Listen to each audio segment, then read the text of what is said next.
ಯೇಸು ಕ್ರಿಸ್ತನ ನಾಮದಲ್ಲಿ ನಿಮಗೆ ನನ್ನ ಪ್ರೀತಿಯ ವಂದನೆಗಳು. ನಮ್ಮ 21 ದಿವಸಗಳ ಪ್ರಾರ್ಥನೆಯ ಈ ಕೊನೆಯ ದಿವಸಕ್ಕೆ ನಾವು ತಲುಪಿದ್ದೇವೆ.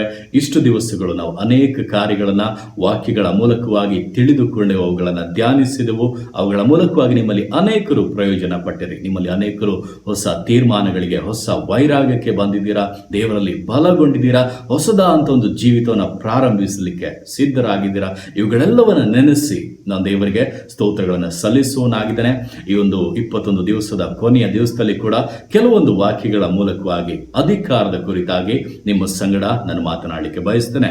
ಕೊರಿಂಥದವರಿಗೆ ಬರೆದಂತ ಮೊದಲನೆಯ ಪತ್ರಿಕೆ 12ನೇ ಅಧ್ಯಾಯ ಅದರ 6 ಮತ್ತು 7ನೇ ವಾಕ್ಯವನ್ನು ನಾವು ನೋಡುವುದಾದರೆ, ಕರ್ತನು ಒಬ್ಬನೇ, ಕಾರ್ಯಗಳಲ್ಲಿ ಬೇರೆ ಬೇರೆ ವಿಧಗಳುಂಟು, ಸರ್ವರಲ್ಲಿಯೂ ಸರ್ವ ಕಾರ್ಯಗಳನ್ನು ಸಾಧಿಸುವ ದೇವರು ಒಬ್ಬನೇ, ಆದರೆ ಪ್ರತಿಯೊಬ್ಬನಲ್ಲಿ ತೋರಿ ಬರುವ ದೇವರಾತ್ಮನ ವರಗಳು ಸರ್ವರ ಪ್ರಯೋಜನಾರ್ಥಕವಾಗಿ ಕೊಡಲ್ಪಟ್ಟಿವೆ. ಅಂದ್ರೆ ದೇವರು ಒಬ್ಬನೇ, ಸರ್ವರಲ್ಲಿ ಕೂಡ ಕಾರ್ಯ ಮಾಡುವಂತ ಆ ಕರ್ತನು ಒಬ್ಬನೇ. ಆತನಿಂದ ಕೊಡಲ್ಪಡುವಂತ ಅಧಿಕಾರ, ಆತನಿಂದ ಕೊಡಲ್ಪಡುವಂತ ವರಗಳು ಸ್ವಪ್ರಯೋಜನಕ್ಕೋಸ್ಕರ ಅಲ್ಲ, ಬದಲಾಗಿ ಸರ್ವರ ಪ್ರಯೋಜನಾರ್ಥಕವಾಗಿ, ಸರ್ವರ ಪ್ರಯೋಜನಾರ್ಥಕವಾಗಿ ದೇವರ ಅಧಿಕಾರಗಳನ್ನ ಕೊಡುವಂಥದ್ದು. ನಮಗೋಸ್ಕರ ಬಳಸಿಕೊಳ್ಳಲಿಕ್ಕೆ ದೇವರ ಅಧಿಕಾರಗಳನ್ನ ಕೊಡುವುದಿಲ್ಲ. ಒಂದು ವೇಳೆ ನಾವು ನಮಗೊಂದು ಅವಶ್ಯಕತೆ ಇರುವಾಗ ನಾವು ದೇವರಲ್ಲಿ ಪ್ರಾರ್ಥಿಸುವುದಾದ್ರೆ ದೇವರ ಅದ್ಭುತವನ್ನ ಮಾಡುತ್ತಾರೆ. ಅದಕ್ಕೋಸ್ಕರ ದೇವರ ಅಧಿಕಾರವನ್ನ ಕೊಡಬೇಕಂತ ಅವಶ್ಯಕತೆ ಇಲ್ಲ. ಅಧಿಕಾರವನ್ನ ಕೊಡುವುದು ಯಾವುದಕ್ಕೋಸ್ಕರ? ಇತರರ ಪ್ರಯೋಜನಕ್ಕೋಸ್ಕರ. ಇತರರ ಪ್ರಯೋಜನಕ್ಕೋಸ್ಕರವೇ ನಮಗೆ ವರಗಳು ಕೊಡಲ್ಪಡುವಂಥದ್ದು. ಅದನ್ನು ನಾವು ಈ ದಿವಸಗಳಲ್ಲಿ ತಿಳುಕೊಳ್ಳಬೇಕು. ಆದ್ದರಿಂದ ಆ ಒಂದು ಸ್ಥಾನದಲ್ಲಿ ಅಧಿಕಾರವನ್ನ ಹೊಂದಿ ದೇವರಿಂದ ಪ್ರಯೋಜನ ಪಡಬೇಕು ಎಂಬುದಾಗಿ ಬಯಸುವಂತ ನಮ್ಮ ಜೀವಿತಗಳಲ್ಲಿ ಸ್ವಾರ್ಥ ಎಂಬುದು ಇರಬಾರದು. ದೇವರ ಮಧ್ಯದಲ್ಲಿ ನಾವು, ದೇವರು ಮತ್ತು ಮನುಷ್ಯರ ಮಧ್ಯದಲ್ಲಿ ನಾವು ನಿಲ್ಲುವಂತ ಸಮಯದಲ್ಲಿ ನಾವು ಪಾರದರ್ಶಕರಾಗಿ ನಿಲ್ಲಬೇಕು. ಆ ಒಂದು ಟ್ರಾನ್ಸ್ಪರೆನ್ಸಿ ನಮ್ಮಲ್ಲಿ ಇರಬೇಕು. ಆಗಲೇ ದೇವರ ಬಲವು ನಮ್ಮ ಮೂಲಕವಾಗಿ ಪೂರ್ಣವಾಗಿ ಸಾಧಕವಾಗುವಂಥದ್ದು. ಹಾಗೆ ಅದು ಸರ್ವರಲ್ಲಿ ಕೂಡ ಪ್ರಯೋಜನವಾಗಿ ಸಿಗುವಂತ ಘನತೆ, ಸಿಗುವಂತ ಮಹಿಮೆಯೆಲ್ಲ ದೇವರಿಗೆ ಸಲ್ಲಿಸುವಂತ ರೀತಿಯಲ್ಲಿ ನಮ್ಮ ಜೀವಿತವನ್ನ ನಾವು ನಡೆಸಲಿಕ್ಕಾಗುವಂಥದ್ದು. ಮಧ್ಯದಲ್ಲಿ ಸ್ವಾರ್ಥವನ್ನ ಇಟ್ಟುಕೊಂಡು ಕೂತರೆ ದೇವರ ಬಲವನ್ನ ನಾವೇ ತಡೆಯುತ್ತೇವೆ. ಹಾಗೆ ದೇವರಿಗೆ ಸಲ್ಲುವಂತ ಮಹಿಮೆಯನ್ನ ನಾವು ಕಸಿದುಕೊಳ್ಳುತ್ತೇವೆ. ಇದು ದೇವರ ಕೋಪಕ್ಕೆ ಕಾರಣವಾಗುತ್ತದೆ. ದೇವರು ಅಂತವರನ್ನ ಬಳಸಿಕೊಳ್ಳುವುದಿಲ್ಲ. ಆದ್ದರಿಂದ ಈ ದಿವಸಗಳಲ್ಲಿ ತಿಳಿದುಕೊಳ್ಳಬೇಕು, ವರಗಳು, ಅಧಿಕಾರಗಳು ನಮಗೋಸ್ಕರ ಅಲ್ಲ, ನಮ್ಮನ್ನ ಹೆಚ್ಚಿಸಿಕೊಳ್ಳಲಿಕ್ಕೋಸ್ಕರ ಅಲ್ಲ, ನಮ್ಮ ಘನತೆಗೋಸ್ಕರ ಅಲ್ಲ. ಅದು ಇತರರ ಪ್ರಯೋಜನಕ್ಕೋಸ್ಕರ, ಹಾಗೆ ದೇವರ ಘನತೆಗೋಸ್ಕರ. ಇದನ್ನ ತಿಳಿದು ಸ್ವಾರ್ಥವನ್ನ, ಹೆಮ್ಮೆಯನ್ನ, ಸ್ವಗೌರವಗಳನ್ನ ಬಯಸುವಂತ ಮನಸ್ಥಿತಿಯನ್ನ ಕಿತ್ತು ಹಾಕಬೇಕು. ಸ್ನಾನಿಕನಾದಂಥ ಯೋಹಾನನು ಹೇಳುವಂತ ರೀತಿಯಲ್ಲಿ ಆತನು ಅಭಿವೃದ್ಧಿ ಆಗಬೇಕು, ನಾವು ತಗ್ಗಿಸಲ್ಪಡಬೇಕು. ನಾವು ತಗ್ಗಿಸಲ್ಪಟ್ಟು ಆತನು ವೃದ್ಧಿಯಾಗುವಾಗಲೇ ನಮ್ಮ ಜೀವಿತದಲ್ಲಿ ಉದ್ದೇಶಗಳು, ಆತನ ಬಲವು ಪೂರ್ಣ ಸಾಧಕವಾಗುವಂಥದ್ದು. ಇದನ್ನು ನಾವು ಸ್ಪಷ್ಟವಾಗಿ ತಿಳಿಯುವಾಗಲೇ ದೇವರಿಂದ ಪ್ರಯೋಜನ ಪಡಲಿಕ್ಕೆ ಸಾಧ್ಯ. ಉದಾಹರಣೆಗೆ ಹೇಳಬೇಕಾದ್ರೆ, ಒಬ್ಬ ರಣಶೂರನ ಕೈಯಲ್ಲಿ ಒಂದು ಖಡ್ಗ ಇದೆ ಎಂಬುದಾದ್ರೆ ಆ ಖಡ್ಗಕ್ಕೆ ಸಾಮರ್ಥ್ಯಗಳಿವೆ, ಅದು ಅನೇಕ ವಿಷಯಗಳನ್ನ ಅದು ಹೊಂದಿದೆ. ಆದರೂ ಕೂಡ ಅದು ತನ್ನನ್ನು ಪೂರ್ಣವಾಗಿ ಬಿಟ್ಟು ಕೊಡುತ್ತದೆ. ತಾನದನ್ನು ಮಾಡಬೇಕು, ತಾನಿದನ್ನು ಮಾಡಬೇಕು, ತನಗದು ಸಿಗ್ಬೇಕು, ಇದು ಸಿಗ್ಬೇಕು, ಏನನ್ನು ಕೂಡ ಅದು ಬಯಸುವುದಿಲ್ಲ. ಅದು ತನ್ನನ್ನು ಉಪಯೋಗಿಸುವವನಿಗೆ ಪೂರ್ಣವಾಗಿ ಬಿಟ್ಟು ಕೊಡ್ತದೆ. ಆಗಲೇ ಅದನ್ನು ಉಪಯೋಗಿಸುವಂತ ರಣಶೂರನು ತನ್ನ ಬಲದೊಟ್ಟಿಗೆ ಅದನ್ನು ಉಪಯೋಗಿಸುತ್ತಾನೆ, ಜಯವು ಉಂಟಾಗುತ್ತದೆ. ಇದೇ ಪ್ರಕಾರವಾಗಿ ನಮ್ಮ ಜೀವಿತಗಳು ಕೂಡ ದೇವರ ಕರಗಳಲ್ಲಿ ಒಂದು ಸಾಧನವಾಗಿದೆ. ನಾವು 100ಕ್ಕೆ 100ರಷ್ಟು ಬಿಟ್ಟುಕೊಳ್ಳಬೇಕು. ಆಗಲೇ ದೇವರ ಬಲವು ನಮ್ಮಲ್ಲಿ ಪೂರ್ಣ ಸಾಧಕವಾಗುವಂಥದ್ದು. ಇತರರಲ್ಲಿ ಅದು ಪ್ರಯೋಜನಾರ್ಥಕವಾಗಿ ಬದಲಾಗಿ ದೇವರಿಗೆ ಸಲ್ಲಬೇಕಾದಂತಹ ಶ್ರೇಷ್ಠವಾದಂತಹ ಘನತೆಯು ಸಲ್ಲುವಂಥದ್ದು. ಇದನ್ನ ಸ್ಪಷ್ಟವಾಗಿ ತಿಳುಕೊಳ್ಳಬೇಕು. ಸುಮ್ಮನೆ ದೇವರೇ ವರಗಳನ್ನು ಕೊಡು, ಅಧಿಕಾರಗಳನ್ನು ಕೊಡು, ಅದನ್ನು ಕೊಡು, ಇದನ್ನು ಕೊಡು ಎಂಬುದಾಗಿ ನಮ್ಮ ಸ್ವಾರ್ಥಕ್ಕೋಸ್ಕರ ನಾವು ಅಪೇಕ್ಷಿಸಿದಾದ್ರೆ ಅದು ಬುದ್ಧಿಗೇಡಿತನ, ಜೊತೆಗೆ ಸೈತಾನನು ಬಳಸಿಕೊಳ್ಳಲಿಕ್ಕೆ, ಸೈತಾನ್ ನಿಮ್ಮ ಜೀವಿತಗಳಲ್ಲಿ ಕಾರ್ಯ ಮಾಡಲಿಕ್ಕೆ ಅದು ಕಾರಣವಾಗಿ ಬಿಡುತ್ತದೆ. ಕಾರಣ ನಿಮ್ಮಲ್ಲಿ ಹೆಮ್ಮೆ ಇರುವುದರಿಂದ, ಹೆಮ್ಮೆ ಹೊಂದಿದವನು ಯಾರು? ಸೈತಾನನು. ಅವನು ನಿಮ್ಮನ್ನ ಹುಡುಕಿಕೊಂಡು ಬಂದು ನಿಮ್ಮ ಮೂಲಕವಾಗಿ ಕೆಲವೊಂದು ಕಾರ್ಯಗಳನ್ನ, ಕೆಲವೊಂದು ಅನವಶ್ಯಕ ವಿಷಯಗಳನ್ನ ಹೊರ ಹಾಕುವಂತ ರೀತಿಯಲ್ಲಿ ವಿಷಯಗಳನ್ನ ಬದಲಾಯಿಸಿ ಬಿಡ್ತಾನೆ. ಎಚ್ಚರಿಕೆ. ಕಾರಣ ಸೈತಾನನು ಅಂತ್ಯಕಾಲದಲ್ಲಿ ಅದ್ಭುತಗಳನ್ನ ಮಾಡುವವನಾಗಿ ತಿರುಗಾಡ್ತಾನೆ. ಆಕಾಶದಿಂದ ಅಗ್ನಿಯನ್ನ ಬೇಕಾದರೆ ಕರೆಸ್ತಾನಂತೆ. ಎಚ್ಚರಿಕೆ. ಇಂಥವನ್ನ ವಂಚನೆಗಳಿಗೆ ಗುರಿಯಾಗದಂತೆ ದೇವರಿಂದ ನಾವು ಪ್ರಯೋಜನವಾಗಬೇಕಾದ್ರೆ ಸ್ವಾರ್ಥವನ್ನು ತೆಗೆದುಹಾಕಿ, ದೇವರೇ ನಾನು ತಗ್ಗಿಸಲ್ಪಡಬೇಕು, ನೀನು ನನ್ನಲ್ಲಿ ವೃದ್ಧಿಯಾಗಬೇಕು ಎಂಬುದಾಗಿ ಪೂರ್ಣವಾಗಿ ನಾವು ಸಮರ್ಪಿಸಬೇಕು. ಹಾಗೆ ಇನ್ನೊಂದು ವಿಷಯ, ನಾವು ಏನೇ ಮಾಡಿದರೂ ಕೂಡ ಅದು ದೇವರ ರಾಜ್ಯಕ್ಕೋಸ್ಕರ, ಆತನಿಗೋಸ್ಕರ ಎಂಬ ಮನೋಭಾವ ನಮ್ಮಲ್ಲಿ ಇರಬೇಕು. ಈ ದಿವಸಗಳಲ್ಲಿ ಅನೇಕರಲ್ಲಿ ಇದು ಇಲ್ಲ. ನೋಡುವುದಾದ್ರೆ, ವಿಶ್ವಾಸಿಗಳನ್ನು ನೋಡುವುದಾದ್ರೆ, ಇಬ್ಬರು ವಿಶ್ವಾಸಿಗಳನ್ನ ಸಂಧಿಸುವಾಗ ಒಬ್ಬರು ಒಂದು ಸಭೆಗೆ ಹೋಗ್ತಾರೆ, ಇನ್ನೊಂದು ಸಭೆಗೆ ಹೋಗ್ತಾರೆ ಅಂತ ಹೇಳಿದ್ರೆ ಅವರಿಬ್ಬರಲ್ಲಿ ಒಂದು ಏಕ ಮನಸ್ಸು ಬರುವುದು ಬಹಳ ಕಷ್ಟ ಈ ದಿವಸಗಳಲ್ಲಿ ನೋಡುವುದಾದ್ರೆ. ಯಾಕೆ ಅಂದ್ರೆ ಇವರು ಬೇರೆ ಸಭೆಗೆ ಹೋಗ್ತಾರೆ, ಅವರು ಬೇರೆ ಸಭೆಗೆ ಹೋಗ್ತಾರೆ. ಅದರಿಂದ ಇವರ ಕಾರ್ಯಗಳನ್ನು ಹೆಚ್ಚಿಸ್ಕೊಳ್ತಾರೆ, ಅವರ ಕಾರ್ಯಗಳನ್ನು ಹೆಚ್ಚಿಸ್ಕೊಳ್ತಾರೆ. ಸಭೆಗಳಲ್ಲಿ ಕೂಡ, ಸೇವಕರಲ್ಲಿ ಕೂಡ ಇಂಥ ವಿಷಯಗಳಿದೆ. ತಮ್ಮದೇ ಒಂದು ಸ್ಥಳದಲ್ಲಿ ಇನ್ನೊಂದು ಸಭೆ ತೆರೆಯಲ್ಪಟ್ಟು ಅಲ್ಲಿ ಜನಗಳು ಹೋಗೋದಕ್ಕೆ ಪ್ರಾರಂಭಿಸುವುದಾದ್ರೆ ಕೆಲವರು ಅದನ್ನು ಸಹಿಸಲ್ಲ. ಯಾಕೆ ಅಂದ್ರೆ ಸ್ವಾರ್ಥವನ್ನು ಬಯಸುವಂತ ಹೃದಯಗಳವು. ದೇವರ ರಾಜ್ಯ ಕಟ್ಟಲ್ಪಡ್ತಾ ಇದೆಯಲ್ಲ, ಇನ್ನೊಂದು ಸಭೆ ತೆರೆಯಲ್ಪಟ್ಟು ಕೂಡ ದೇವರ ರಕ್ಷಣೆಗೆ ಜನರನ್ನ ತರ್ತಾ ಇದ್ದಾರಲ್ಲ ಎಂಬುದಾಗಿ ಸಂತೋಷ ಪಡದೆ ಅವರಿಗಿಂತ ನಾನು ಅಭಿವೃದ್ಧಿ ಆಗಬೇಕು, ಅವರಿಗಿಂತ ನಾನು ಹೆಚ್ಚಲ್ಪಡಬೇಕು ಎಂಬುದಾಗಿ ಅವರನ್ನ ಅಲ್ಲಗಳೆದು ಮಾತನಾಡುವಂತ ಮನೋಭಾವಗಳು ಈ ದಿವಸಗಳಲ್ಲಿ ಅನೇಕರಲ್ಲಿ ಇದೆ, ಅನೇಕ ವಿಶ್ವಾಸಿಗಳಲ್ಲಿದೆ, ಅನೇಕ ಸೇವಕರಲ್ಲೇ ಇದೆ. ಅದು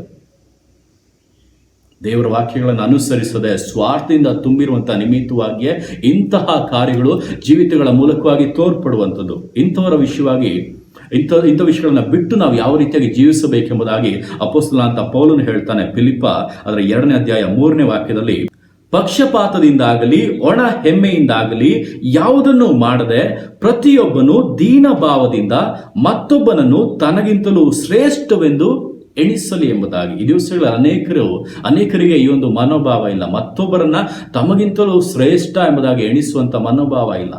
ನಮ್ಮಲ್ಲಿ ಈ ಮನೋಭಾವ ಬರಬೇಕು. ಕಾರಣ ಯೇಸು ಕ್ರಿಸ್ತನು ನಮಗೆ ಅದನ್ನೇ ಕಲಿಸಿಕೊಟ್ಟಿರುವಂಥದ್ದು. ಆತನು ತನ್ನ ಶಿಷ್ಯರಿಗೆ ಹೇಳುವಾಗ, ನಿಮ್ಮಲ್ಲಿ ಯಾರಾದರೂ ಮೊದಲಿನವನಾಗಬೇಕಾದ್ರೆ ಅವನು ಎಲ್ಲರಿಗಿಂತ ಕಡೆಯವನಾಗಲಿ, ನಿಮ್ಮಲ್ಲಿ ಯಾರಾದರೂ ಮೇಲಿನ ಸ್ಥಾನಕ್ಕೆ ಬರಬೇಕಾದ್ರೆ ಅವನು ಎಲ್ಲರ ಸೇವೆಯನ್ನು ಮಾಡಲಿ ಎಂಬುದಾಗಿಯೇ ಯೇಸು ಕ್ರಿಸ್ತನು ಹೇಳಿರುವಂಥದ್ದು. ಇದು ಯೇಸು ಕ್ರಿಸ್ತನ ವಿಧ.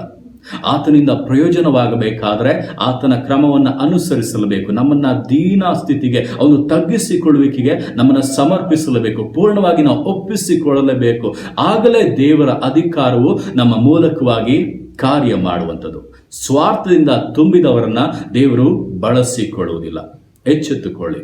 ಬರೀ ದೇವರಿಂದ ಅಧಿಕಾರವನ್ನು ಕೊಡು, ಅದನ್ನು ಕೊಡು, ಇದನ್ನು ಕೊಡು ಎಂಬುದಾಗಿ ಬಯಸಿ ಸ್ವಾರ್ಥದಿಂದ ನಮ್ಮ ಹೆಮ್ಮೆಗೋಸ್ಕರ ನಾವು ನಿಲ್ಲುವುದಾದರೆ ಅದು ದೇವರ ಖಂಡನೆಗಳಿಗೆ ಆಹ್ವಾನವಾಗುತ್ತದೆ. ಈ ದಿವಸಗಳಲ್ಲಿ ಅನೇಕರು ಆ ರೀತಿಯಾಗಿದ್ದಾರೆ. ದಂಡನೆಗಳಿಗೆ ತಪ್ಪಿಸಿಕೊಳ್ಳಬೇಕಾದ್ರೆ ಮನ ತಿರುಗಿ ದೇವರಲ್ಲಿ ಕ್ಷಮಾಪಣೆಯನ್ನು ಯಾಚಿಸುವಂಥದ್ದು ಬಹಳ ಮುಖ್ಯ. ಇಲ್ಲವಾದರೆ ನಿಮ್ಮ ಜೀವಿತಗಳಲ್ಲಿ ಅದು ಶಾಪವಾಗಿ ಬದಲಾಗುತ್ತದೆ. ನಿಮ್ಮ ಹೆಮ್ಮೆಯ ನಿಮಿತ್ತವಾಗಿ ನೀವು ತಳ್ಳಲ್ಪಡ್ತೀರಾ. ಸೈತಾನನು ಯಾವ ರೀತಿಯಾಗಿ ಹೆಮ್ಮೆಯ ನಿಮಿತ್ತ ತಳ್ಳಲ್ಪಟ್ಟನೋ ಅದೇ ರೀತಿಯಾಗಿ ದೇವರು ಕೆಲವರನ್ನ ಈ ಅಂತ್ಯಕಾಲದಲ್ಲಿ ತಳ್ಳಿ ಬಿಡ್ತಾರೆ. ಕಾರಣ ಹೆಮ್ಮೆ, ಸ್ವಾರ್ಥ, ದೇವರಿಗಿಂತ ನಾವೇ ನಮ್ಮದೇ ಎಲ್ಲ ಎಂಬುದಾಗಿ ನೆನೆಸುವಂಥ ಕೆಲವೊಂದು ಕಾರ್ಯಗಳು. ಅದನ್ನು ಬಿಡದೆ ದೇವರಿಗೋಸ್ಕರ ಪ್ರಯೋಜನವಾಗಲಿಕ್ಕೆ, ಅಂತ್ಯಕಾಲದಲ್ಲಿ ದೇವರಿಗೋಸ್ಕರ ನಿಲ್ಲಲಿಕ್ಕೆ ಯಾರಿಂದಲೂ ಕೂಡ ಸಾಧ್ಯವಾಗುವುದಿಲ್ಲ. ತಿಳಿದುಕೊಳ್ಳಬೇಕು. ಹಾಗೆ ಇಲ್ಲಿ ಇನ್ನೊಂದು ವಿಷಯವನ್ನು ಕೂಡ ಗಮನಿಸಬೇಕು. ಇದು ಇತರರ ಪ್ರಯೋಜನಾರ್ಥಕವಾಗಿ ಕೊಡಲ್ಪಡುವಂಥದ್ದು. ಪ್ರತಿಯೊಂದು ಅಧಿಕಾರಗಳು ಕೂಡ ಮತ್ತೊಬ್ಬರ ಪ್ರಯೋಜನಾರ್ಥಕವಾಗಿ ಕೊಡಲ್ಪಡುವಂಥದ್ದು. ಹಾಗಾದರೆ ನಮ್ಮ ಜೀವಿತಗಳಲ್ಲಿ ಕೆಲವೊಂದು ವಿಷಯಗಳು ಇರ್ತವಲ್ಲ, ಕೆಲವೊಂದು ಅವಶ್ಯಕತೆಗಳು ಇರ್ತವಲ್ಲ, ಕೆಲವೊಂದು ಬಿಡುಗಡೆಗಳು ನಡೆಯಬೇಕಾಗಿರ್ತವಲ್ಲ, ಅವುಗಳ ವಿಷಯವಾಗಿ ನಾವು ಏನು ಮಾಡುವುದು ಎಂಬುದಾಗಿ ಅನೇಕರಲ್ಲಿ ಯೋಚನೆಗಳು ಬರ್ತದೆ. ಈ ಒಂದು ವರದ ವಿಷಯದಲ್ಲಿ ನಾವು ತಿಳ್ಕೊಳ್ಳಬೇಕು. ದೇವರ ವಾಕ್ಯ ಎಂಬುದು ಇಬ್ಬಾಯಿ ಕತ್ತಿ. ಅಂದ್ರೆ ನೀವು ಎಲ್ಲಿ ಕಡಿಯುತ್ತೀರಾ ಅದು ನಿಮ್ಮಲ್ಲಿ ಕೂಡ ಕಡಿಯಲ್ಪಡ್ತದೆ. ನೀವೊಂದು ವಿಷಯವನ್ನ ಎತ್ತಿ ಹೇಳುವಾಗ ಅದೇ ವಿಷಯ ನಿಮ್ಮಲ್ಲಿ ಕೂಡ ಕಡಿದು ಹಾಕಲ್ಪಡ್ತದೆ. ನೀವು ಸ್ವಾರ್ಥದ ವಿಷಯವಾಗಿ ಹೇಳುವಾಗ ಅದೇ ಸ್ವಾರ್ಥ ನಿಮ್ಮಲ್ಲಿ ಇರುವುದಾದ್ರೆ ನಿಮ್ಮಲ್ಲಿ ಕೂಡ ಅದು ಕತ್ತರಿಸಲ್ಪಡುತ್ತದೆ. ಅಂದ್ರೆ ದೇವರ ವಾಕ್ಯವು ಕಾರ್ಯ ಮಾಡುವಾಗ ಅದು ಮುಂದೆಯೂ ಕಾರ್ಯ ಮಾಡ್ತದೆ, ಹೇಳುವವನಲ್ಲಿ ಕೂಡ ಕಾರ್ಯವನ್ನು ಮಾಡ್ತದೆ. ಆದ್ದರಿಂದ ಅಧಿಕಾರ ಎಂಬುದು ಕೂಡ ಅದೇ ರೀತಿಯಾಗಿ ದೇವರ ವಾಕ್ಯದ ಮೂಲಕವಾಗಿ ಅಧಿಕಾರವನ್ನು ನಾವು ಪ್ರಕಟಿಸುವಾಗ ಅದು ಮುಂದೆ ಇರುವಂತ ರೋಗಿಯ ಮೇಲೆ ಕೂಡ ಕಾರ್ಯ ಮಾಡ್ತದೆ, ಮುಂದೆ ಇರುವಂತ ಬಲಹೀನವಾದಂಥ ವ್ಯಕ್ತಿಯ ಮೇಲೆ ಕೂಡ ಕಾರ್ಯ ಮಾಡ್ತದೆ, ಮುಂದೆ ಇರುವಂತ ಅಸಾಧ್ಯವಾದಂಥ ಕಾರ್ಯಗಳ ಮೇಲೆ ಕೂಡ ಕಾರ್ಯ ಮಾಡ್ತದೆ. ಜೊತೆಗೆ ಜೀವಿತದಲ್ಲಿರುವಂತ ರೋಗಗಳ ಮೇಲೆ, ಜೀವಿತದಲ್ಲಿರುವಂತ ಅಸಾಧ್ಯತೆಗಳ ಮೇಲೆ ಕೂಡ ಅದು ಕಾರ್ಯವನ್ನು ಮಾಡ್ತದೆ. ಕಾರಣ ಅದು ಇಬ್ಬಾಯಿ ಕತ್ತಿ. ಅಲ್ಲಿಯೂ ಕತ್ತರಿಸುತ್ತದೆ, ಇಲ್ಲಿಯೂ ಕತ್ತರಿಸುತ್ತದೆ. ಅಲ್ಲಿಯೂ ಬಿಡುಗಡೆಯನ್ನು ಉಂಟು ಮಾಡ್ತದೆ, ಇಲ್ಲಿಯೂ ಬಿಡುಗಡೆಯನ್ನು ಉಂಟು ಮಾಡ್ತದೆ. ಈ ದಿವಸಗಳಲ್ಲಿ ಇದನ್ನು ಅನೇಕರು ತಿಳಿದಿಲ್ಲ. ತಿಳಿಯದೆ ಒಂದು ವರಗಳನ್ನ ಸ್ವಾರ್ಥಕ್ಕೋಸ್ಕರ ಬಳಸಿಕೊಳ್ತಾ ಇದ್ದಾರೆ. ಇನ್ನೊಂದು, ಅಯ್ಯೋ ನಮಗೆ ಬಿಡುಗಡೆ ಸಂಭವಿಸಿಲ್ಲವಲ್ಲ, ನಾವು ಹೇಗೆ ಬೇರೆಯವರಿಗೆ ಪ್ರಾರ್ಥನೆ ಮಾಡುವುದು ಎಂಬುದಾಗಿ ಬುದ್ಧಿಗೇಡಿತನದಲ್ಲಿ ಜೀವಿಸ್ತಾ ಇದ್ದಾರೆ. ಬಳಸಬೇಕು ವರಗಳನ್ನು. ನೀವು ಬಳಸುವುದಾದರೆ ಇಬ್ಬಾಯಿ ಕತ್ತಿಯು ಕಾರ್ಯ ಮಾಡಬೇಕಂತ ವಿಧದಲ್ಲಿ ಕಾರ್ಯ ಮಾಡುತ್ತದೆ. ಮುಂದಿನವರಿಗೂ ಬಿಡುಗಡೆ, ನಿಮಗೂ ಕೂಡ ಬಿಡುಗಡೆ. ನೀವು ಯಾರಿಗೋಸ್ಕರ ಪ್ರಾರ್ಥಿಸ್ತಾ ಇದ್ದೀರೋ ಅವರಲ್ಲಿಯೂ ಬಿಡುಗಡೆ, ನಿಮ್ಮಲ್ಲಿ ಕೂಡ ಬಿಡುಗಡೆ. ಇಂಥ ಬಿಡುಗಡೆಗಳು ನಿಮ್ಮ ಜೀವಿತಗಳಲ್ಲಿ ನಡೆಯಲಿಕ್ಕಿದೆ. ಆದ್ದರಿಂದ ಅಧಿಕಾರವನ್ನು ಹೊಂದುವಾಗ ಅದು ಇಬ್ಬಾಯಿ ಕತ್ತಿ ಎಂಬುದನ್ನು ತಿಳಿದುಕೊಳ್ಳಬೇಕು. ಇಬ್ಬಾಯಿ ಕತ್ತಿ ಎಂಬುದನ್ನು ತಿಳಿದುಕೊಂಡು ದೇವರಿಗೋಸ್ಕರ ವೈರಾಗ್ಯವಾಗಿ ನಾವು ನಿಲ್ಲುವುದಾದರೆ ಅನೇಕ ವಿಷಯಗಳಲ್ಲಿ ಜಯವನ್ನು ಹೊಂದಿ ಅನೇಕರಲ್ಲಿ ಆ ಜಯಗಳನ್ನು ಉಂಟು ಮಾಡುವಂತೆ ನಮ್ಮ ಜೀವಿತಗಳು ಬದಲಾಗಲಿಕ್ಕಿದೆ. ಅದರಿಂದ ಇದೊಂದು ಶ್ರೇಷ್ಠವಾದಂಥ ಕಾರ್ಯ. ಅಧಿಕಾರ ಹೊಂದುವಂತಂದ್ರೆ ಸುಮ್ಮನೆ ಸಾಧಾರಣವಾದಂಥ ವಿಷಯ ಅಲ್ಲ, ಬಹಳ ಶ್ರೇಷ್ಠವಾದಂಥ ಕಾರ್ಯ. ನಮ್ಮಲ್ಲಿ ಬಿಡುಗಡೆಗಳನ್ನು ಹೊಂದಿ ಇತರಲ್ಲಿ ಬಿಡುಗಡೆಗಳನ್ನು ಉಂಟು ಮಾಡಿ ದೇವರಿಗೆ ಘನತೆ ಸಲ್ಲುವಂಥದ್ದು, ಆ ಜಯೋದ್ಗಾರ ಮಾಡುವಂಥದ್ದು ಅಂದರೆ ಅದು ಸಾಧಾರಣವಾದಂಥ ವಿಷಯ ಅಲ್ಲ. ತಿಳುಕೊಳ್ಳಬೇಕು, ಶ್ರೇಷ್ಠವಾದಂಥ ಒಂದು ವಿಷಯ. ಇದನ್ನ ತುಚ್ಛವಾದಂಥ ಸ್ವಾರ್ಥಕ್ಕೆ, ತುಚ್ಛವಾಗಿ ಸಿಗುವಂಥ ಹೆಮ್ಮೆಗಳಿಗೆ, ಹೊಗಳಿಕೆ ಮಾತುಗಳಿಗೆ ಮಾರಿ ಬಿಡಬಾರದು. ಅವುಗಳನ್ನು ತಳ್ಳಿ ದೇವರ ಮುಂದೆ ನಿಲ್ಲಬೇಕು. ದೇವರೇ, ವರಗಳಿಂದ ತುಂಬಿಸು, ನಾನು ಇತರರಿಗೋಸ್ಕರ ಪ್ರಯೋಜನವಾಗಬೇಕು. ನನ್ನ ಸ್ವಾರ್ಥವನ್ನು ನಾನು ಬಿಡುತ್ತೇನೆ, ನನ್ನ ಸ್ವ ಇಚ್ಛೆಯಿಂದ ಏನೇನು ಮಾಡುವುದನ್ನು ನಾನು ಬಿಡುತ್ತೇನೆ. ಪೂರ್ಣವಾಗಿ ನಿನಗೆ ನಾನು ಸಮರ್ಪಿಸಿಕೊಡುತ್ತೇನೆ. ನೀನು ಬಳಸಿಕೊ, ನೀನು ಉಪಯೋಗಿಸು, ನಿನ್ನ ವರಗಳು ಕಾರ್ಯ ಮಾಡಲಿ, ನಿನ್ನ ಅಧಿಕಾರ ಕಾರ್ಯ ಮಾಡಲಿ ಎಂಬುದಾಗಿ ಆತನಿಗೆ ಬಿಟ್ಟು ಕೊಡುವಂಥ ಒಂದು ಸಮರ್ಪಣೆ ನಮ್ಮಲ್ಲಿರಬೇಕು. ಆಗಲೇ ಅಧಿಕಾರವು ಪೂರ್ಣವಾಗಿ ಕಾರ್ಯ ಮಾಡುವಂಥದ್ದು. ಈ ದಿವಸಗಳಲ್ಲಿ ನೀವು ಆ ರೀತಿಯಾಗಿ ಬಿಟ್ಟು ಕೊಡುವುದಾದರೆ ಮಾತ್ರವೇ ಅಂತ್ಯಕಾಲದಲ್ಲಿ ಅಧಿಕಾರವು ನಿಮ್ಮ ಮೂಲಕವಾಗಿ ತೋರ್ಪಡುವಂಥದ್ದು. ದೇವರು ತಾನು ಯಾರೆಂಬುದಾಗಿ ನಿಮ್ಮ ಮೂಲಕವಾಗಿ ಪ್ರಕಟಿಸುವಂಥದ್ದು. ಅದರಿಂದ ವೈರಾಗ್ಯವಾಗಿ ಜೀವಿಸುವಂಥದ್ದು, ಪೂರ್ಣ ಸಮರ್ಪಣೆಯಿಂದ ಜೀವಿಸುವಂಥದ್ದು ಬಹಳ ಬಹಳ ಮುಖ್ಯವಾದ್ದು. ಸುಮ್ಮನೆ ಎಲ್ಲರಿಂದಲೂ ಕೂಡ ಇದು ಸಾಧ್ಯವಾಗುವುದಿಲ್ಲ. ಸ್ಪಷ್ಟವಾದಂಥ ತಿಳುವಳಿಕೆ, ಸ್ಪಷ್ಟವಾದಂಥ ಅರಿವು, ದೇವರೊಟ್ಟಿಗಿರುವಂತಹ ಸಂಬಂಧ, ಐಕ್ಯತೆ ಇದೆಲ್ಲವೂ ದೃಢವಾಗಿದ್ದು ದೇವರೇ ನಿನಗೆ ಮಹಿಮೆ, ನೀನು ಅಭಿವೃದ್ಧಿ ಆಗಬೇಕು, ಈ ಒಂದು ಮನಸ್ಥಿತಿಯಲ್ಲಿ ಜೀವಿಸುವುದಾದರೆ ಮಾತ್ರ ಇವುಗಳೆಲ್ಲವನ್ನ ಸಾಧಿಸಿ ಜಯಶಾಲಿಗಳಾಗಿ ಕರ್ತನ ಮುಂದೆ ಆ ಶ್ರೇಷ್ಠ ಬಹುಮಾನವನ್ನು ಹೊಂದುವಂತೆ ನಿಲ್ಲಲಿಕ್ಕೆ ನಾವು ಸಾಧ್ಯವಾಗುವಂಥದ್ದು. ಸುಮ್ಮನೆ ಕಾಟಾಚಾರವಾಗಿ ಜೀವಿಸಿ ಏನೋ ಹಣ ಕೊಟ್ಟರೆ ಸಾಕು, ದೇವರು ಏನೋ ಸಭೆಯಲ್ಲಿ ಕೆಲವೊಬ್ಬರು ಹೊಗಳಿದರೆ ಸಾಕು ಎಂಬುದಾಗೆಲ್ಲ ತುಚ್ಛವಾದಂಥ ವಿಷಯಗಳನ್ನು ಹಿಂಬಾಲಿಸಿಕೊಂಡು ನಡೆಯುವಂಥವರಿಗೆ ಅಧಿಕಾರದಲ್ಲಿ ನಿಲ್ಲಲಿಕ್ಕೆ ಸಾಧ್ಯವಾಗುವುದಿಲ್ಲ. ಅಧಿಕಾರದಲ್ಲಿ ನಿಲ್ಲದವರು ಅಂತ್ಯಕಾಲದಲ್ಲಿ ದೇವರಿಗೋಸ್ಕರ ಶೋಭಿಸಲಿಕ್ಕೆ ಸಾಧ್ಯವಾಗುವುದಿಲ್ಲ. ಅವರಿಗೆ ಕ್ರೈಸ್ತ ಜೀವಿತವನ್ನು ನಡೆಸುವುದೇ ಕಷ್ಟಕರವಾಗಿ ಹೋಗುತ್ತದೆ. ಸೈತಾನ್ ಅವರನ್ನು ನುಂಗಿ ಬಿಡುತ್ತಾನೆ. ಎಚ್ಚೆತ್ತುಕೊಳ್ಳಿ.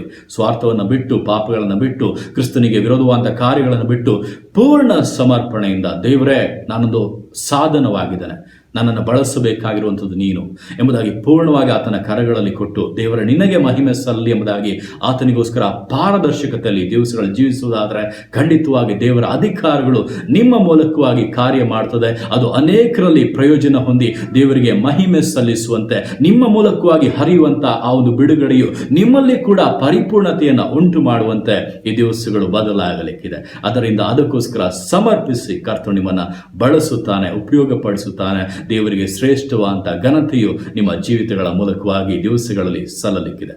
ಇರುವಂಥ ಸ್ಥಳಗಳಲ್ಲಿ ಹಾಗೆ ಕಣ್ಗಳನ್ನು ಮುಚ್ಚಿ ಈ ವಾಕ್ಯಗಳ ಮುಂದೆ ಸಮರ್ಪಿಸಿ ನಾವು ಪ್ರಾರ್ಥಿಸೋಣ.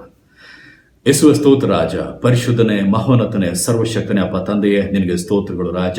ಹೌದಪ್ಪ, ನಿನ್ನ ವಾಕ್ಯದಲ್ಲಿ ಸ್ಪಷ್ಟವಾಗಿ ಬರೆದಿರುವಂತೆ ಸರ್ವರಲ್ಲಿಯೂ ಸರ್ವ ಕಾರ್ಯಗಳನ್ನು ಸಾಧಿಸುವ ದೇವರು ಒಬ್ಬನು. ಆದ್ದರಿಂದ ಆತನು ಕೊಡುವಂಥ ವರಗಳು ಅಪ್ಪ ನಮ್ಮ ಪ್ರಯೋಜನಕ್ಕೋಸ್ಕರ ಅಲ್ಲ, ನಮ್ಮ ಸ್ವಾರ್ಥಕ್ಕೋಸ್ಕರ ಅಲ್ಲ, ಬದಲಾಗಿ ಅದು ಸರ್ವರ ಪ್ರಯೋಜನಾರ್ಥಕವಾಗಿ ಅದನ್ನು ತಿಳಿದು ರಾಜ ಈ ದಿವಸಗಳಲ್ಲಿ ನಿನ್ನ ಮುಂದೆ ನಾವು ಸಮರ್ಪಿಸ್ತಾ ಇದ್ದೇವೆ. ಅಪ್ಪ, ನಿನ್ನ ವರಗಳನ್ನು, ನಿನ್ನ ಅಧಿಕಾರಗಳನ್ನು ನೀನು ನಮಗೆ ಕೊಡಲಿಕ್ಕಿರುವಂಥದ್ದು ಅಪ್ಪ, ಇತರರಿಗೆ ನಾವು ಅದನ್ನು ಪ್ರಯೋಜನ ಪಡಿಸಬೇಕೆಂಬುದಾಗಿ, ಅನ್ಯರ ಮಧ್ಯದಲ್ಲಿ ನಾವು ಅದನ್ನು ಪ್ರಯೋಜನ ಪಡಿಸಬೇಕೆಂಬುದಾಗಿ, ನಿನ್ನ ಘನತೆಯನ್ನು, ನಿನ್ನ ಅಧಿಕಾರವನ್ನು ಎತ್ತಿ ಹಿಡಿಯಬೇಕೆಂಬುದಾಗಿ ಎಂಬುದನ್ನು ಪ್ರತಿಯೊಬ್ಬೊಬ್ಬರು ತಿಳುಕೊಳ್ಳಲಿ ರಾಜ. ನಮ್ಮನ್ನೇ ತಗ್ಗಿಸಿಕೊಂಡು ಅಪ್ಪ ಸಮರ್ಪಿಸುವಂತ ಸ್ವಾರ್ಥವನ್ನ ಅಪ್ಪ, ಸ್ವ ಗೌರವಗಳನ್ನ, ಸ್ವಮಾನಗಳನ್ನ ಬಿಟ್ಟು ರಾಜ ನಿನ್ನ ಮುಂದೆ ಪೂರ್ಣವಾಗಿ ಸಮರ್ಪಿಸುವಂತ ಮನೋಭಾವ ಪ್ರತಿಯೊಬ್ಬರಲ್ಲಿ ಕೂಡ ಹುಟ್ಟಲಿ ಕರ್ತನೆ. ಅಪ್ಪ, ಸ್ವಾರ್ಥದಿಂದ ಅಪ್ಪ ಏನನ್ನ ಕೂಡ ಮಾಡದೆ ಅಪ್ಪ ಸ್ತೋತ್ರ ರಾಜ, ಇತರ ವಿಷಯಗಳಲ್ಲಿ ಕರ್ತನೆ ಅಪ್ಪ ನಮ್ಮ ಒಂದು ಮೇಲುಗಳನ್ನ, ನಮ್ಮ ಒಂದು ಅಪ್ಪ ಹೆಮ್ಮೆಗಳನ್ನ ಬಯಸದೆ ಕರ್ತನೆ, ನಿನ್ನ ಘನತೆಯನ್ನ ಎತ್ತಿ ಹಿಡಿಯುವಂತ ಅಧಿಕಾರದೊಟ್ಟಿಗೆ ಮುನ್ನಡೆಯಲಿಕ್ಕೆ ಪ್ರತಿಯೊಬ್ಬೊಬ್ಬರಿಗೂ ನೀನು ಸಹಾಯಿಸು. ದೀನತೆಯಿಂದ ಕಾರ್ಯಗಳನ್ನು ಮಾಡಲಿಕ್ಕೆ ಪ್ರತಿಯೊಬ್ಬೊಬ್ಬರಿಗೂ ಸಹಾಯಿಸು ರಾಜ. ಲೋಕದಲ್ಲಿ ನಾವು ಘನತೆಯನ್ನ ಹೊಂದುವಂಥದ್ದಲ್ಲ, ಪರಲೋಕದಲ್ಲಿ ನಮಗೋಸ್ಕರ ಸಿದ್ಧವಾಗಿರುವಂತ ಆ ಶ್ರೇಷ್ಠ ಅಧಿಕಾರಗಳನ್ನ, ಆ ಶ್ರೇಷ್ಠವಾದಂತಹ ಪದವಿಯನ್ನು ನಾವು ಹೊಂದಬೇಕೆಂಬುದನ್ನ ಪ್ರತಿಯೊಬ್ಬೊಬ್ಬರು ತಿಳುಕೊಳ್ಳಲಿ ಅಪ್ಪ. ಈ ಲೋಕದಲ್ಲಿ ನಿನಗೋಸ್ಕರ ನಾವು ಜೀವಿಸಬೇಕು, ನಿನ್ನ ಸಾಕ್ಷಿಗಳಾಗಿ ನಾವು ಜೀವಿಸಬೇಕು ರಾಜ. ಪ್ರತಿಯೊಬ್ಬೊಬ್ಬರನ್ನ ಅದಕ್ಕೋಸ್ಕರ ಸಿದ್ಧಪಡಿಸು. ಅಂತ್ಯಕಾಲದಲ್ಲಿ ನಿನ್ನ ಅಧಿಕಾರದಿಂದ ತುಂಬಿಸಿ ಪ್ರಯೋಜನ ಪಡಿಸು ಕರ್ತನೆ ಅಪ್ಪ. ಬೇಕಾದ ಎಲ್ಲ ಅವಶ್ಯಕತೆಗಳನ್ನು ಪೂರೈಸಿಕೊಡು ಅಪ್ಪ. ಇಬ್ಬಾಯಿ ಕತ್ತಿಯಂತೆ ನಿನ್ನ ವಾಕ್ಯಗಳು, ನಿನ್ನ ಅಧಿಕಾರವು ಜೀವಿತಗಳಲ್ಲಿ ಕಾರ್ಯವನ್ನು ನಡೆಸಲಿ ಅಪ್ಪ. ಎಲ್ಲ ವಿಷಯಗಳನ್ನ, ಪ್ರತಿಯೊಂದು ಜೀವಿತಗಳನ್ನ ನಿನ್ನ ಕರೆಗಳನ್ನ ಸಮರ್ಪಿಸಿ ಎಲ್ಲ ಸ್ತುತಿಗನ ಮಾನ್ಮೇಲಿನೊಬ್ಬನಿಗೆ ಸಲ್ಲಿಸಿ ಬೇಡಿದನ ನಜರೇತಿನ ಯೇಸು ಕ್ರಿಸ್ತನ ನಾಮದಲ್ಲಿ ಹೊಂದಿದ್ದೇವೆ ನಮ್ಮ ಪರಲೋಕದ ಸರ್ವಶಕ್ತನಾದ ಪ್ರೀತಿಯ ತಂದೆಯೇ, ಆಮೇನ್, ಆಮೇನ್. ಆದ್ದರಿಂದ ಈ ದಿವಸಗಳಲ್ಲಿ ಅಧಿಕಾರ ಎಂಬುವಂಥದ್ದು ಬಹಳ ಶ್ರೇಷ್ಠವಾದ, ಅದನ್ನ ನಾವು ಪಾರದರ್ಶಕತೆಯಿಂದಲೇ ಉಪಯೋಗಿಸಲಿಕ್ಕೆ ಸಾಧ್ಯ. ಪಾರದರ್ಶಕತೆ ಇಲ್ಲದೆ ಇರುವಂಥವರು ಅಧಿಕಾರವನ್ನು ಹೊಂದಲಿಕ್ಕೆ, ಅದನ್ನು ಬಳಸಲಿಕ್ಕೆ ದೇವರಲ್ಲಿ ಪ್ರಯೋಜನವಾಗಲಿಕ್ಕೆ ಸಾಧ್ಯವಾಗುವುದಿಲ್ಲ. ಪೂರ್ಣವಾಗಿ ಬಿಟ್ಟುಕೊಡಿ, ದೇವರಲ್ಲಿ ಸಮರ್ಪಿಸಿ, ದೇವರೇ ನಿನಗೆ ಎಲ್ಲ ಮಹಿಮೆ, ಆ ರೀತಿಯಾಗಿ ಒಪ್ಪಿಸಿ ದೇವರು ನಿಮ್ಮ ಮೂಲಕವಾಗಿ ಕಾರ್ಯಗಳನ್ನು ಮಾಡಲಿಕ್ಕಿದ್ದಾರೆ. ದೇವರು ನಿಮ್ಮನ್ನು ಆಶೀರ್ವದಿಸಲಿ.